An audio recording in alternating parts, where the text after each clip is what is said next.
La communauté économique de l'ASEAN a été mise en place en 2015 dans le but de créer un marché de plus de 600 millions de personnes.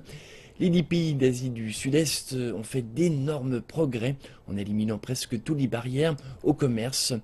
Mais il y a encore des barrières non tarifaires qui causent certaines frustrations. Les barrières non tarifaires comprennent notamment les taxes imposées après que les marchandises sont importées. Ils peuvent résulter en l'absence de normes uniformes obligeant les entreprises à faire tester à nouveau leurs produits dans chaque pays, ou ils peuvent simplement être ralentis par la bureaucratie qui peut embourber les importations et les exportations. Quelle que soit la cause, des centaines d'entre elles continuent à entraver le commerce et l'investissement au sein de l'ASEAN.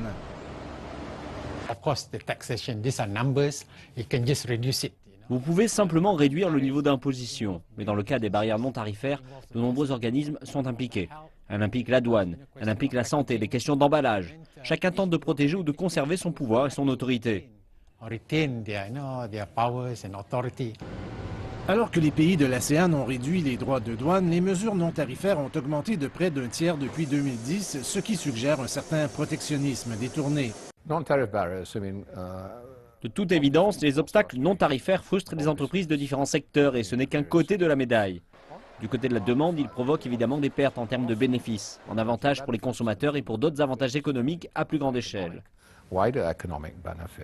L'Organisation mondiale du commerce soutient que l'élimination des barrières non tarifaires pourrait effectivement stimuler la croissance économique et apporter des avantages à la population, comme ce fut le cas pour la suppression des droits de douane.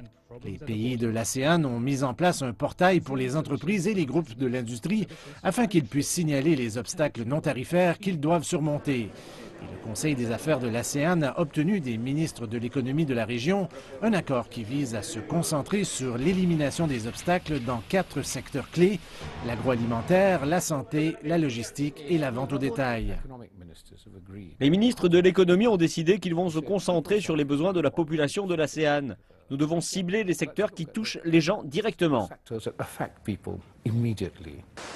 M. Munir dit que c'est seulement par une réduction drastique des barrières non tarifaires que les pays de l'ASEAN et leurs habitants vont pleinement tirer avantage de l'intégration économique.